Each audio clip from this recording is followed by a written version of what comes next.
Friends, welcome back to my channel. ഇന്ന് ഞാൻ വളരെ ഹെൽത്തി ആയിട്ടുള്ളൊരു ബ്രേക്ക്ഫാസ്റ്റ് റെസിപ്പിയുമായിട്ടാണ് വന്നിരിക്കുന്നത്. ഓട്സ് കൊണ്ട് ഉപ്പുമാവ് ഉണ്ടാക്കാം. അപ്പോൾ നമുക്ക് എങ്ങനെയാണ് ഉണ്ടാക്കുന്നതെന്ന് നോക്കാം. അപ്പോൾ ഞാൻ ആദ്യം തന്നെ ഓട്സ് കുറച്ച് എടുത്തിട്ടുള്ളൂ കേട്ടോ. അപ്പോൾ അത് ചീനച്ചട്ടിയിലിട്ട് നന്നായിട്ടൊന്ന് ഫ്രൈ ചെയ്തെടുക്കുവാണ്. ഒരു 2 മിനിറ്റ് 3 മിനിറ്റോളം എടുത്താൽ മതി. ലോ ഫ്ലെയിമിലോ മീഡിയം ഫ്ലെയിമിലോ ഇട്ടിട്ട് ചെയ്യണം. കരിഞ്ഞു പോകരുത്, അടുക്കി പിടിക്കാതെ പ്രത്യേകം ശ്രദ്ധിക്കണം. അപ്പോൾ അതൊന്ന് നമുക്ക് ഫ്രൈ ചെയ്തെടുക്കാം. അപ്പോൾ അതാ നമ്മുടെ ചെറുതായിട്ടൊന്ന് കളർ മാറി വരുന്നുണ്ട്. അപ്പോൾ ഞാനത് ഫ്ലെയിം ഓഫ് ചെയ്തിട്ട് വേറൊരു ബൗളിലേക്ക് മാറ്റി വയ്ക്കുവാണ്.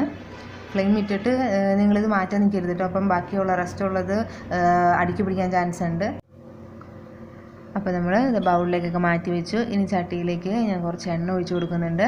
എണ്ണ നന്നായിട്ടൊന്ന് ചൂടാവണം. എണ്ണ നന്നായിട്ട് ചൂടായിട്ട് നമുക്ക് കടുക് പൊട്ടിക്കാൻ വേണ്ടിയിട്ടാണ്. ഓക്കെ, ഞാനൊരു 1/2 ടീസ്പൂൺ ആണ് ഇട്ട് കൊടുക്കുന്നത് കടുക്. 2 പേർക്കുള്ള ഓട്സ് ഞാൻ എടുത്തിട്ടുള്ളൂ കേട്ടോ. അപ്പോൾ അതനുസരിച്ച് നിങ്ങൾക്ക് എടുക്കുമ്പോൾ മെഷർമെൻറ്റ് കൂട്ടുകയും കുറയ്ക്കുകയൊക്കെ ചെയ്യാം. അത് നന്നായിട്ടൊന്ന് പൊട്ടി വന്നിട്ട് ഞാനത് സവാള ഇട്ട് കൊടുക്കുകയാണ്. ഒരു മീഡിയം സൈസ് സവാള ആണ് ഇട്ട് കൊടുക്കുന്നത്. നന്നായിട്ട് നീളത്തിൽ അരിഞ്ഞിട്ട് അതൊന്ന് 2 or 3 ആയിട്ട് വട്ടത്തിലും കൂടെ ഒന്ന് അരിഞ്ഞതാണ്.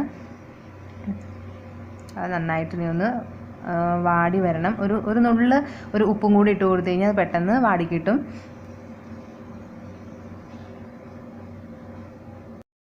ഇനി ഞാനിതിലേക്ക് ഒരു 2 പച്ചമുളക്, ചെറിയ 2 പച്ചമുളക് അരിഞ്ഞതാണ്. ഞാൻ നേരത്തെ പറയാൻ മറന്നു കഴിഞ്ഞാൽ സവാള ഇട്ടപ്പോൾ അതിനകത്തൊരു 1/2 ടീസ്പൂൺ ജിഞ്ചർ ഗാർലിക് പേസ്റ്റും കൂടി ഇട്ടിട്ടുണ്ടായിരുന്നു. അത് രണ്ടും കൂടിയാണ് ആ സവാളയുടെ ബൗളിൽ ഇട്ടത്. അത് ഞാൻ പറയാൻ വിട്ടുപോയാണ്. ഇനി ഇതിലേക്ക് കുറച്ച് വേപ്പിലയും കൂടെ ആഡ് ചെയ്യുകയാണ്. ആ മുളകിൻ്റെ ഒരു പച്ച മണമൊന്ന് മാറുന്ന വരെ ഒന്ന് വഴറ്റി കൊടുക്കുക.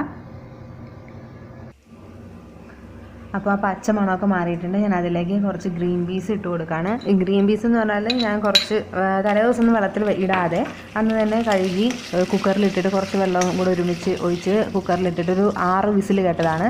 അതാവുമ്പോൾ കറക്റ്റ് പാകമാണ്. തലേ ദിവസമൊന്നും ഇട്ട് വെക്കേണ്ട. ഇത് അട്ടാണിയുടെ ആ ഒരു പരുവത്തിന് നമുക്ക് കിട്ടും. കടിച്ചെടുക്കാനും പറ്റും, എന്നാൽ വെന്ത് പൊട്ടിപ്പോയിട്ടും ഉണ്ടാവില്ല. അത് നന്നായിട്ട് അങ്ങനെ മിക്സ് ചെയ്തിട്ട് അതിനകത്തേക്ക് ഒരു 1/4 ടീസ്പൂൺ കൂടെ ഉപ്പ് ചേർത്ത് കൊടുക്കുകയാണ്. നമ്മൾ നേരത്തെ ഒരു 1/4 ടീസ്പൂൺ ഉപ്പ് സവാള വഴറ്റിയപ്പോൾ ഇട്ട് കൊടുത്തിട്ടുണ്ടായിരുന്നു. അപ്പോൾ ഉപ്പ് നോക്കി വേണം ഇടാൻ, കൂടി പോകരുത്. എന്നിട്ട് ഇത് നന്നായിട്ടൊന്ന് മിക്സ് ചെയ്യാം. അപ്പോൾ നന്നായിട്ട് വാടി വന്നിട്ടുണ്ട്. ഇതിലേക്ക് ഞാനൊരു 1/4 ടീസ്പൂൺ മഞ്ഞൾപ്പൊടി ചേർത്ത് നന്നായിട്ട് ഇളക്കുന്നുണ്ട്. അത് ജസ്റ്റ് ഒന്ന് കളറിന് വേണ്ടിയിട്ടാണ്. നമ്മുടെ ഓട്സ് ഒരു വൈറ്റ് കളറല്ലേ, ഒരു ഓഫ് വൈറ്റ് കളറല്ലേ. അപ്പോൾ അതിന് ജസ്റ്റ് ഒന്ന് കളർ കിട്ടാൻ വേണ്ടിയിട്ട് ഞാൻ ഒരു 1/4 ടീസ്പൂൺ മഞ്ഞൾപ്പൊടി ആഡ് ചെയ്യുന്നുണ്ട്. ഇനി അത് നന്നായിട്ടൊന്ന് എണ്ണയിൽ കിടന്നൊന്ന് ജസ്റ്റ് ഒന്ന് ഫ്രൈ ആകട്ടെ ആ ഗ്രീൻ പീസ്. ഇനി നമ്മൾ ഫ്രൈ ചെയ്ത് നേരത്തെ മാറ്റി വെച്ചിരിക്കുന്ന ഓട്സ് ഇട്ട് കൊടുക്കുകയാണ്.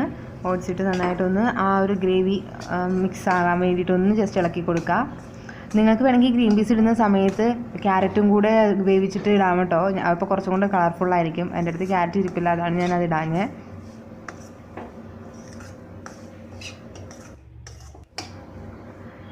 ഇനി നമ്മൾ ഇതിലേക്ക് കുറച്ച് ചൂടുവെള്ളമാണ് ഒഴിച്ച് കൊടുക്കുന്നത്. കുറേശ്ശെ ഒഴിച്ച് കൊടുത്ത് ഈ ഓട്സ് നന്നായിട്ടൊന്ന് മിക്സ് ചെയ്തുകൊണ്ടിരിക്കണം.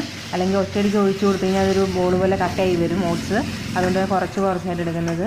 ഇപ്പം ഓൾറെഡി ഹാഫ് കുക്കായിട്ടാണ് ഓട്സും എല്ലാം നമ്മൾ ഇട്ടത്. അപ്പോൾ ചൂടുവെള്ളം ആകുമ്പോൾ പെട്ടെന്ന് സംഭവം കുക്കായി കിട്ടും. അതുകൊണ്ടാണ് ഞാൻ ചൂടുവെള്ളം തന്നെ എടുത്തത്.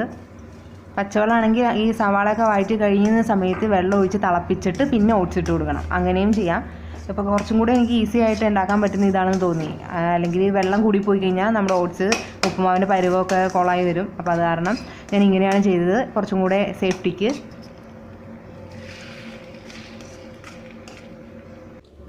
അപ്പോൾ നമ്മൾ പാകത്തിന് വെള്ളമൊക്കെ ഒഴിച്ച് കൊടുത്തിട്ടുണ്ട്. ഇനി ഇത് 2 മിനിറ്റ് നമുക്കൊന്ന് മൂടി വെച്ച് വേവിക്കണം. അപ്പോൾ ഇതാ 2 മിനിറ്റ് ആയിട്ടുണ്ട്. ഞാനതൊന്ന് തുറന്ന് നോക്കട്ടെ. നമ്മുടെ ഉപ്പുമാവ് കറക്റ്റ് പാകത്തിന് വെള്ളമൊക്കെ വറ്റി കിട്ടിയിട്ടുണ്ട്. ജസ്റ്റ് ഒന്ന് മിക്സ് ചെയ്തിട്ട് നമുക്ക് സർവിങ് ബൗളിലേക്ക് മാറ്റാം.